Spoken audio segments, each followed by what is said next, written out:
Kozhikode Maoist നേതാവ് പിടിയിലായി എന്നുള്ള വാർത്ത കൂടി പുറത്തുവരികയാണ്. ജാർഖണ്ഡ് സ്വദേശി അജയ് ഓജയാണ് പിടിയിലായത്. ജാർഖണ്ഡ് പോലീസാണ് ഇയാളെ പിടികൂടിയത്.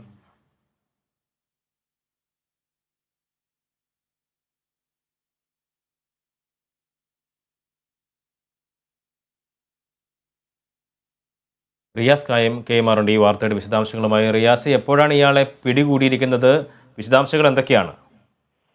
എബി, ഇന്ന് പുലർച്ചെയാണ് ഈ മാവോയിസ്റ്റ് നേതാവായിട്ടുള്ള അജയ് ഓജനെ ജാർഖണ്ഡ് പോലീസിന്റെ അപേക്ഷ പ്രകാരം പന്തീരാങ്കാവ് പോലീസ് പിടികൂടിയത്. തുടർന്ന് ഇയാളുടെ അറസ്റ്റ് ഏതാനും സമയങ്ങൾക്ക് മുൻപ് ഇവിടെ രേഖപ്പെടുത്തി. ഇനിയിപ്പോൾ ഇയാളെ ജാർഖണ്ഡ് പോലീസിന് കൈമാറാനുള്ള നടപടിക്രമങ്ങളാണ്. കാരണം ട്രാൻസിറ്റ് വാറണ്ട് ഉൾപ്പെടെ നൽകിയാണ് ഇനിയിപ്പോൾ പ്രതിയെ കൈമാറുക.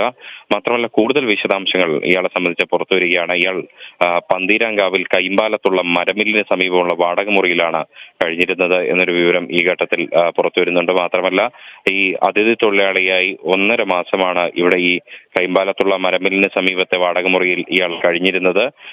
3 മാസം മുൻപാണ് ഇയാൾ പന്തീരാങ്കാവിൽ എത്തിയതെന്നും വ്യാജ പേരിലാണ് ഇവിടെ താമസിച്ചത് എന്നും പോലീസിന് വിവരം ലഭിച്ചിട്ടുണ്ട്. മാത്രമല്ല, ആയുധ നിയമപ്രകാരമുള്ള കേസിൽ നേരത്തെ 11 മാസം ഇയാൾ ജയിൽ ശിക്ഷ അനുഭവിച്ചിരുന്നു. ആ ഒരു സംഭവത്തിൽ പിന്നീട് ഇയാൾ പുറത്തിറങ്ങി. അതിനുശേഷമാണ് ഇയാൾ ഏതാനും മാസങ്ങൾക്ക് മുൻപ് 3 മാസം മുൻപ് ഇവിടെ പന്തീരാങ്കാവിലേക്ക് എത്തിയത്. അതിനുശേഷം ഇവിടെ അതിഥി തൊഴിലാളിയായി കഴിഞ്ഞു വരികയായിരുന്നു. അതിനിടെയാണ് ജാർഖണ്ഡ് പോലീസ് ഇയാളെ കുറിച്ച് വിശദാംശങ്ങൾ കേരള പോലീസിന് നൽകുന്നത്. മാത്രമല്ല, ഗ്രാമീണ റോഡ് നിർമ്മാണ സാമഗ്രികൾ കത്തിച്ചതുമായി ബന്ധപ്പെട്ട്, കൂടാതെ നിരോധിത സംഘടനയായ പീപ്പിൾസ് ലിബറേഷൻ ഫ്രണ്ട് ഓഫ് ഇന്ത്യയുടെ ലഘുലേഖകൾ വിതരണം ചെയ്തതുമായി ബന്ധപ്പെട്ട കേസിനാണ് ഇപ്പോൾ അജയ് പ്രതിയായിട്ടുള്ളത്. അതായത് ജാർഖണ്ഡിലെ ബിഷ്ണുപൂർ പോലീസാണ് ഈ കേസ് അന്വേഷിക്കുന്നത്. ആ കേസ് അന്വേഷണത്തെ തുടർന്നാണ് ഇപ്പോൾ ഇയാളെ പിടികൂടിയിരിക്കുന്നത്. ഇയാള് ഇവിടെ വരാനുണ്ടായിട്ടുള്ള സാഹചര്യം സംബന്ധിച്ച് എന്തെങ്കിലും തരത്തിലുള്ള വിശദാംശങ്ങൾ ലഭ്യമായിട്ടുണ്ടോ?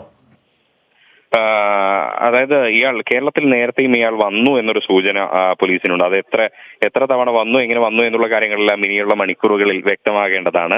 അത് സംബന്ധിച്ച് ഇപ്പോൾ ഇയാളെ ചോദ്യം ചെയ്യുന്നുണ്ട്. ആ ചോദ്യം ചെയ്യലിൽ കൂടുതൽ വ്യക്തത കൈവരും എന്നുള്ളതാണ്. എന്തായാലും ഒരു പ്രാഥമിക നിഗമനമുള്ളത് അജയ്ക്ക് കേരളത്തിലെ മാവോയിസ്റ്റുകളുമായി ബന്ധമില്ല എന്നൊരു പ്രാഥമിക നിഗമനമാണ്. ഇത് സംബന്ധിച്ച് കേന്ദ്ര സംസ്ഥാന രഹസ്യാന്വേഷണ വിഭാഗങ്ങളെല്ലാം തന്നെ അന്വേഷണം ആരംഭിച്ചിട്ടുമുണ്ട്.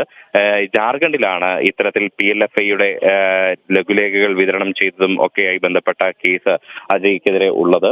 അതുകൊണ്ട് തന്നെ ഇയാളെ ജാർഖണ്ഡിൽ എത്തിച്ച് വിശദമായി ചോദ്യം ചെയ്യുന്ന മുറയ്ക്ക് അതിനുശേഷം ഇനി കേരളത്തിൽ എന്തെങ്കിലും ഇയാൾ മാവോയിസ്റ്റ് പ്രവർത്തനങ്ങൾ നടത്താൻ ശ്രമിച്ചോ എന്ന കാര്യം വ്യക്തമല്ല. ഏതായാലും ഇയാൾ ഒരു ഉപജീവനാർത്ഥമാണ് കേരളത്തിലെത്തിയത് എന്നൊരു വിവരമാണ് ഈ ഘട്ടത്തിൽ ലഭിക്കുന്നത്. കൽപ്പണിയാണ് കേരളത്തിൽ ചെയ്തത് എന്നൊരു വിവരം കൂടി ഈ ഘട്ടത്തിൽ ലഭിക്കുന്നുണ്ട്. മാവോയിസ്റ്റ് നേതാവ് കോഴിക്കോട് പിടിയിലായിരിക്കുകയാണ്. പന്തീരാങ്കാവിലാണ് ഇയാൾ പിടിയിലായത്. വിവരങ്ങൾ നൽകുകയായിരുന്നു റിയാസ് KMR കോഴിക്കോട് നിന്നും.